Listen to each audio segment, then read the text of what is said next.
Welcome back to another technical video. Today, I'll be going through your question, answering it, and hopefully finding that solution you're looking for.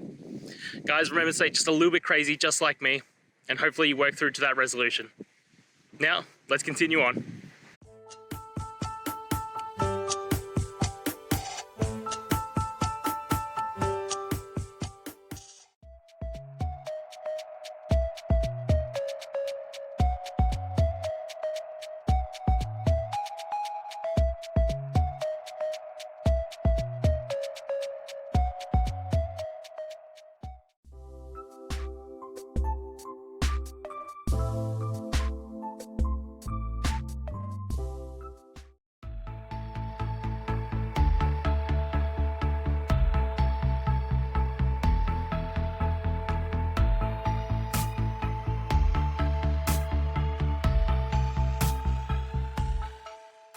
And that's it, guys.